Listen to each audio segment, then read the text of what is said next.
Kalau kita berbicara investasi, ini terkait dengan Recording in progress. Pertama, yang perlu kita pahamkan, apa itu investasi? Yang pertama terkait dengan komitmen atau sejumlah dana atau sumber daya Bapak Ibu ataupun rekan-rekan semua yang punyai, yang dimana ini kita bertujuan untuk mendapatkan keuntungan di masa yang akan datang, dimana investasi ini berpikir untuk kedepannya seperti apa. Yang kedua, terkait dengan investasi ada beberapa definisi terkait dengan penundaan konsumsi sekarang untuk digunakan dalam produksi yang efisien selama periode waktu tertentu. Jadi kita purpose-nya, tujuannya bisa jangka waktu, berdasarkan jangka waktu. Yang ketiga, terkait dengan investasi ini perlu kita pahamkan terkait dengan investasi dibedakan dengan spekulasi. Nah, ini perlu dipahamkan. Apa itu investasi, apa itu spekulasi. Kita beneran. Kalau spekulasi, ini mencakup pembelian aktiva yang dapat dijual dengan harapan memperoleh keuntungan yang cepat dari kenaikan harga aset tersebut dalam waktu beberapa minggu atau bulan. Beda dengan investasi, karena bisa tujuannya tergantung dengan periode waktu tertentu. IRS, Internal Revenue Service, mendefinisikan investasi ini sebagai kepemilikan aset, di mana ini lebih dari 6 bulan. Investasi dapat dilakukan juga pada aset real, seperti kalau Bapak Ibu punya tanah, ada banyak orang-orang perempuan biasanya sukanya emas atau bangunan, properti sekarang sudah banyak digunakan untuk generasi sekarang. Ingin punya properti dengan tidak punya modal yang banyak, tapi kita merasa punya properti dan aset finansial terkait dengan seperti saham, obligasi, deposito, berjangka, sekuritas derivatif yang biasa diperdagangkan di pasar modal dan pasar keuangan. Dengan kata lain, investasi itu terkait dengan beberapa hal. Investasi berarti menempatkan uang. Ini perlu dimentionkan Bapak Ibu sekalian dan rekan-rekan dosen, rekan-rekan mahasiswa untuk berkembang seiring waktu. Bisa dicontohkan tadi kita ambil lagi seperti saham, obligasi, real estate, dan ini yang lagi booming. Kalau senang sekali dengan sekolah-sekolah TikTok ataupun yang lain, kripto yang banyak diminati untuk generasi saat ini. Investasi bukan tabungan. Tabungan itu aman, investasi bisa tumbuh lebih cepat. Nah, ini pemahaman yang perlu kita pahamkan. Jadi kita ibaratkan seperti tumbuhan. Investasi itu bisa tumbuh lebih cepat. Kita asumsikan bahwa kalau kita punya uang 100.000, zaman dulu mungkin tahun 2000, misalkan 2010 misalkan, bisa membeli banyak hal, ya. Mungkin ibu-ibu dulu kalau 100.000 bisa beli dari mulai dapur sampai mungkin jajannya Anya. Dan anak-anak yang mungkin yang sekarang nilainya akan berkurang. Karena ini adalah proses adanya inflasi, di mana uang Anda nilainya berkurang. Mungkin dulu 100.000 bisa banyak, sekarang 100.000 mungkin hanya bumbu dapur saja. Di mana kalau kita ngomong tentang inflasi, mungkin Bapak Ibu ataupun rekan-rekan dosen ataupun saudara-saudara peserta webinar ini mungkin bukan dari ekonomi. Inflasi adalah suatu proses meningkatnya harga-harga secara umum dan terus-menerus, continue. Dan ini di mana ini juga terkait dengan proses menurunnya nilai uang secara terus-menerus. Jadi dulu kita bisa beli banyak, tapi sekarang kita cuma dapat tumbuh saja. Nah, ini uang Anda. Hal ini yang memotivasi kita perlu adanya investasi. Bapak Ibu, Mahen. Oke. Adapun tujuan dari investasi yang kita lakukan, yang pertama pasti kita ingin semuanya hidup layak. di mana salah satunya adalah meningkatkan kesejahteraan. Dengan visualisasi dana yang tidak dikonsumsi sekarang diharapkan memberikan peningkatan konsumsi di masa yang akan datang. Makanya kalau kita kenal dengan tren saat ini frugal living ya, orang-orang efisiensi, banyak kalangan-kalangan muda mungkin ya yang ingin hidup makmur sejahtera di masa datang sekarang sangat menghemat sekali untuk konsumsinya, tidak mengikuti gaya hidup atau biasa sekarang disebut frugal living. Yang kedua, menghindari resiko penurunan nilai kekayaan hak milik karena pengaruh inflasi yang saya katakan tadi. Mungkin dulu bisa jajan dan kebutuhan rumah semua terpenuhi 100.000, sekarang cuma bumbu dapur saja. Yang ketiga, terkait dengan penghematan pajak, di mana fasilitas penghindaran pajak untuk jenis investasi tertentu. Ada beberapa investasi yang memang bisa dengan nilai pajak yang sedikit, dan ini kalau kita punya pos-pos banyak itu menghindarkan kita dari pajak yang membayar pajak yang berlebih. Nah, ini juga terkait dengan tujuan investasi depan. Bentuk-bentuk investasi Bapak Ibu, rekan-rekan semuanya itu banyak sekali. Ada investasi properti, investasi dalam bentuk properti seperti emas, tanah, rumah, dan lain-lain yang memungkinkan nilainya meningkat untuk waktu yang akan datang. Properti ini lagi juga booming beberapa hal terkait dengan di Malang ini juga banyak investasi properti seperti rumah kos atau sekarang properti saham yang mungkin beberapa terkait dengan villa-villa yang ada di Bali dan sebagainya. Mungkin Anda punya aplikasi seperti Goro dan sebagainya, itu Anda seperti memiliki villa karena Anda punya saham di suatu villa tertentu, mungkin di Bali ataupun di Flores ataupun mungkin di Lombok dan sebagainya. Dengan modal sedikit Anda memiliki kepemilikan aset.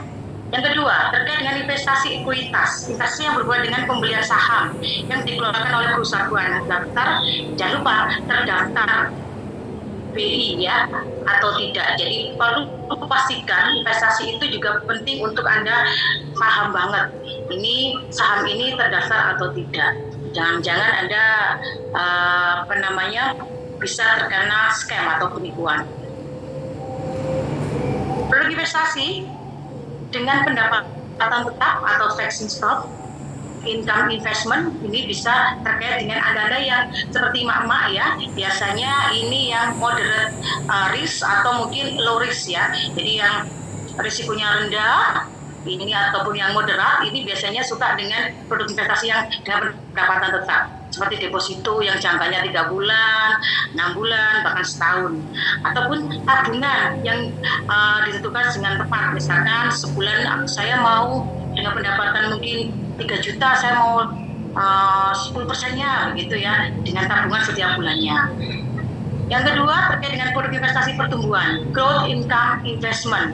Hasil tidak pasti sesuai dengan harga pasar. Ini contohnya Anda yang punya emas. Emas sekarang tidak hanya dalam bentuk ini ya, produk yang nyata, tapi sekarang sudah di beberapa instrumen yang ditawarkan beberapa ini terkait dengan digital. Jadi instrumen seperti emas digital dan sebagainya ini banyak instansi-instansi seperti Pegadaian ini sudah memulai dengan emas digital, tanah, bangunan, barang koleksi, dan beberapa mata uang asing yang diharapkan ke masa datang ini kalau ditukarkan ini punya nilai yang lebih atau nilai tambah yang dikeluarkan bukan dasar bahwa harga yang dibayar sepadan atau bahkan lebih rendah dari bentuk asli.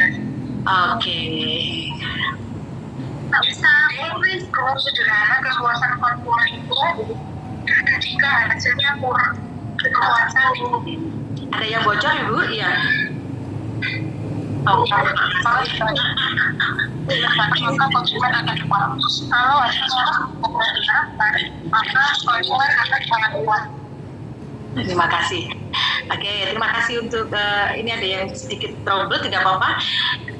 Bapak Ibu sekalian dan saudara-saudara semuanya, untuk peserta webinar, kalau kita melihat mindset saham ini seperti kita memiliki, nah ini ya, karena anak saya kemarin ulang tahun, jadi saya ibaratkan sepotong kuih, di mana Kalau kita ngomong saham, ini adalah hal yang kita bisa memiliki perusahaan, di mana bagian-bagiannya. Saham adalah bagian dari kepemilikan sebuah perusahaan. Karena jika perusahaan untung, nilai saham Anda juga akan meningkat.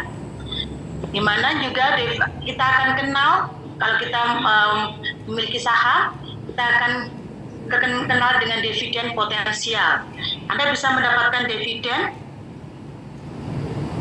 yaitu bagian dari keuntungan perusahaan yang dibagikan oleh pemegang saham. Nah, ini biasanya Anda yang suka sekali dengan saham dapat dividen, ya.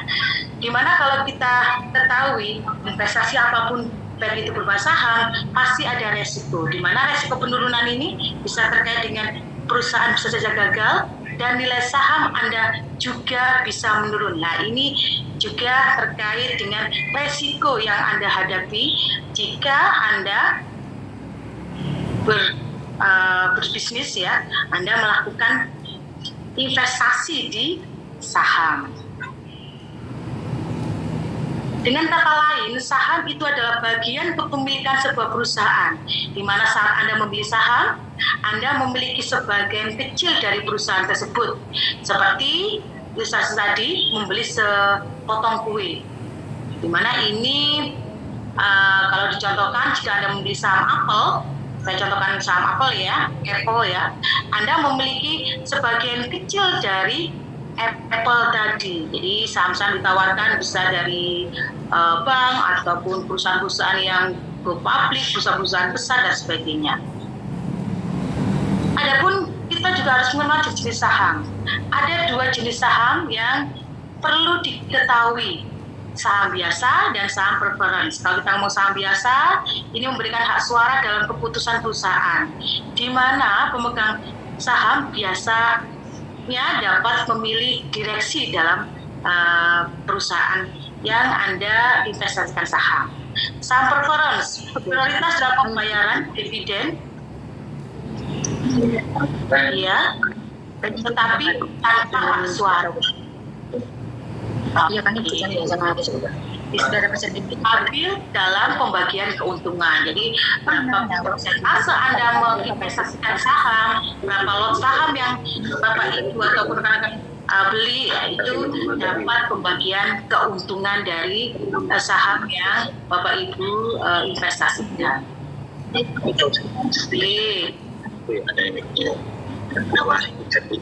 Ini tadi dari saham, Bapak Ibu.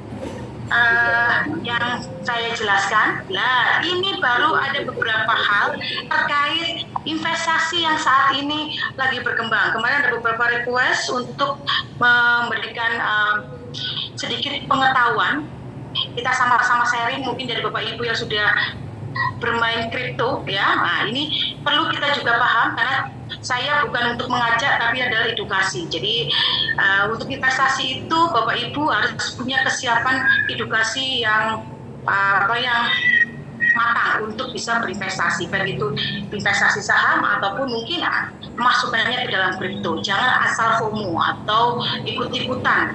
Sekarang musimnya kripto. Kalau kita kenal dengan Timothy Ronald, ya, orang yang luar biasa, umur 22 sudah ratusan miliar, waduh, ini FOMO pengen ikut seperti dia. Mulai 15 tahun sudah bermain kripto, jadi raja kripto di Indonesia. Kalau kita kenal dengan kripto, ini saya akan berikan sedikit pengetahuan terkait dengan kripto. Kripto itu apa sebenarnya? Kalau kita kenal ada Bitcoin dan sebagainya. Kripto adalah uang digital, di mana kripto ini atau mata uang digital ini virtual yang diamankan oleh kriptografi dan bersifat desentralisasi, tidak tersentralisasi, seperti ada bank seperti sebagainya, ya. Volatilitasnya tinggi karena harganya bisa berubah sangat cepat dan tak terduga. Ini tergantung dari beberapa hal, termasuk ada demand dan supply. Banyak orang membeli kripto A, B, dan sebagainya, ini artinya meningkat, nilai kriptonya tinggi. Regulasinya juga masih terus dikembangkan. Masuk. Jadi memang terbiasa ini masih dikembangkan bagaimana regulasinya, karena perkembangan kripto di Indonesia luar biasa dibandingkan investasi saham sekarang ya. Dimana ini kalau contohnya ini yang banyak dikenal dengan lambang ada goldnya, ada B ya, Bitcoin, Ethereum dan Litecoin. Apa itu kripto? Nah ini tadi ya, kripto adalah mata uang yang terdesentralisasi, diamankan melalui kriptografi. Mereka adalah jaringan di jaringan blockchain, di mana yang terkenal tadi sudah disampaikan Bitcoin, Ethereum, di mana koin digital ini sering memiliki kode terenkripsi oleh keamanan, di mana bisa diamankan dengan wallet, baik itu hard wallet ataupun soft wallet ya. Biasanya sekarang anak-anak sekarang sudah punya ya kode-kode kripto sendiri yang disimpan, nanti pada saat mungkin berapa tahun kemudian ini bisa ditukarkan. Kripto bukan merupakan kepemilikan dalam perusahaan. Ini bedanya dengan saham tadi. Kripto adalah aset digital yang Bapak, Ibu, Saudara miliki. Nah, ini perbedaannya. Jadi kripto ini bisa digambarkan seperti ini, ya, di mana yang terkenal dan ini yang pertama adalah Bitcoin. Dan banyak orang yang main atau menginvestasikan. Kalau main itu bermain-main ya, itu nanti takutnya hal-hal yang digunakan itu main-main nilainya. Jadi saya ngomong investasinya berupa di Bitcoin. Kripto pertama dan paling terkenal, sering digunakan untuk investasi dalam jangka panjang. Ada lagi, ada Ethereum, platform untuk aplikasi terdesentralisasi, DeFi, dan smart contract. Idealnya untuk pengembangan aplikasi. Ada altcoin, ini alternatifnya untuk Bitcoin seperti Solana dan Cardano seperti tadi. Dan ada Stablecoin, di mana ini aset stabil seperti dolar. Jadi sudah pada fluktuasi yang dimungkinkan stabil karena memakai standarnya adalah dolar. Oke, Bapak Ibu bisa lihat terkait dengan perbedaan. Jadi di sini saya tidak memberikan menyuruh untuk Anda bermain kripto atau menginvestasikan di kripto atau apa-apa. Ini adalah edukasi. Jadi pilihan-pilihan ada di Bapak Ibu sekalian. Jadi mana yang mungkin bisa dialokasikan. Nah, kripto versi saham. Kripto dan saham memiliki perbedaan mendasar dalam regulasi. Regulasinya yang masih diterapkan saat ini adalah kripto. Polaritas yang tinggi, di mana kripto ini bisa terkait dengan supply and demand dan kepemilikan. Ini masih saham ini diregulasi ketat, tapi kripto masih kurang diregulasi karena bebas sekali. Kripto sangat fluktuatif, saham lebih stabil karena tadi saya ngomong fluktuatif, naik turunnya cepat, karena tergantung dari demand dan supply. Kepemilikan perusahaan, tapi kalau kripto itu terkait dengan aset digital mandiri yang Bapak Ibu atau Saudara punya. Ya, next, ini beberapa contoh yang saya berikan ilustrasi gambar ya, Bapak Ibu bisa lihat. Oke. Nah, kalau investasi itu pastinya Bapak Ibu, investasi apapun ini perlu memahami namanya resiko. Baik itu mungkin resikonya ya, resikonya rendah, resikonya moderat atau sedang, atau bahkan resiko yang tinggi. Di mana resiko itu terkait dengan potensi kerugian yang Bapak Ibu bisa derita. Resiko adalah kemungkinan kehilangan uang. Pengembalian lebih tinggi seringkali berarti risiko yang lebih tinggi. Makanya di beberapa ini kalau kita berinvestasi itu ada ilustrasi bahwa kalau kita ingin memiliki return yang tinggi, biasanya high risk atau tinggi risikonya. Toleransi risiko ini terkait dengan adanya seberapa nyaman Anda dengan resiko. Biasa orang ini yang suka dengan resiko yang aduh saya itu emak-emak takutnya mikir panjang uang 100.000, 200.000 itu kan banyak. Jadi kalau misalkan hilang itu kayak gimana begitu ya, jadi mending ke low risk ya, tabungan atau deposito berjangka dan sebagainya, biasanya begitu. Atau saham-saham yang mungkin sedikit aja membelinya. Nah itu mungkin karakter atau pribadi seseorang. Atau yang sukanya memang high risk. Wah ini ya, suka yang tinggi resikonya, bisa bermain saham dengan nilai yang tinggi atau bermain kripto dengan nilai volatilitas yang tinggi juga. Diversifikasi. Nah ini ada mindset kalau di investasi, don't put all your egg in one basket. Jangan taruh semua telurmu dalam satu keranjang. Ini pentingnya ya, kalau kita punya uang 10 juta, jangan semuanya ditaruh di investasi. Mungkin investasi A, B, C, dan sebagainya, harus begitu. Jadi mungkin sebagian untuk memang konsumsi, tapi untuk investasi mungkin Anda mungkin 80% itu jangan pada mungkin satu perusahaan atau satu saham saja, tapi mungkin beberapa saham atau dibagi untuk ke kripto dan sebagainya. Dimana yang pertama, penyebaran investasi. Diversifikasi adalah menyebarkan investasi berbagai aset. Nah, ini yang paling penting, tidak hanya satu ya, tadi saya ngomongkan. Ini mengurangi resiko jika satu investasi Anda gagal. Dimana contoh penerapannya, misalkan Anda bisa berinvestasi di saham, obligasi dengan sedikit ya, karena mungkin yang low risk dan moderate risk itu makanya sedikit risiko. Nah ini pakai sedikit kripto. Ini ada beberapa hal untuk Anda memulai saham. Nanti bisa dijelaskan oleh Bu Putri yang sudah untuk implementasi dan sebagainya.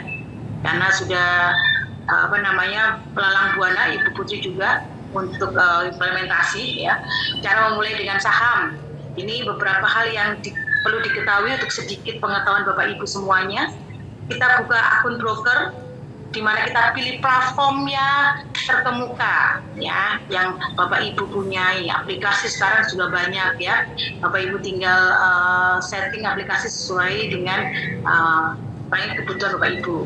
Riset perusahaan ini juga penting, bagaimana per tahunnya kita lihat, wah ini kayaknya naik terus sahamnya, bagus ini kalau kita beli saham di situ. 1 saham, 2 saham, 1000 saham. Bahkan sekarang kalau orang menikah itu maharnya bukan emas dan beberapa ini barang-barang branded, tapi biasanya plot saham, berapa saham sekarang mulai begitu ya. Jadi untuk kebebasan finansial ke depan. Dan yang berikutnya untuk memulai saham sebagai Anda yang pemula ialah mulai dari kecil. Jangan semuanya diinvestasikan.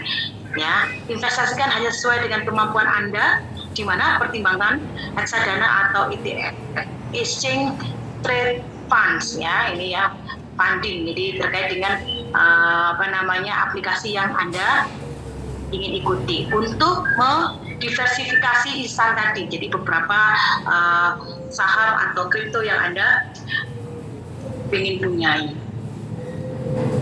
Oke. Mungkin ini sebentar, ini nge-hide. Nah, ini tadi yang saham, itu tadi untuk yang, saya mohon maaf, kepencet terlalu mendalam ya. Nah ini tadi saham, sekarang kripto. Kalau kripto, Anda sebagai orang yang pengen paham, sebagai pemula, nah ini yang pertama dilakukan adalah pilih bursa terbuka. Aku tahu. Ada Binance, ada Coinbase, ada Danadex ya, ini banyak digunakan. Di mana kita juga memerlukan riset kripto. Pahami tujuan dan teknologi di balik ini setiap kripto, dan ini juga sangat penting. Jadi pelajari dulu kripto mana yang Anda ingin investasikan. Mulai dengan yang kecil, lagi-lagi mulai dengan yang kecil, tidak semuanya ditaruh di sana. Kripto sangat volatif, naik turunnya luar biasa karena terkait dengan demand dan supply. Semakin banyak demand-nya, semakin juga tinggi nilainya. Makanya kalau ada seperti Ronald dalam waktu berapa tahun itu, dari mulai dia umur 15 tahun sampai 22 dengan ratusan miliar, itu kan luar biasa. Jadi dia sudah bereksperimen dengan kriptonya, dengan Bitcoin-nya. Salah satunya yang paling banyak adalah hampir 80% dia bermain ini, dia menginvestasikan di Bitcoin. Jangan menginvestasikan lebih dari yang bisa Anda rugikan. Nah, ini juga paling penting kan. Makanya kita perlu paham atas resiko. Dan yang keempat, gunakan dompet aman. Ada wallet tadi ya. Lindungi aset kripto Anda dari pencurian. Pilih dompet yang terpercaya. Biasanya ada soft wallet itu yang udah dijual, tinggal mencolokkan di di laptop Anda, tinggal ditulis ini kriptonya, ya.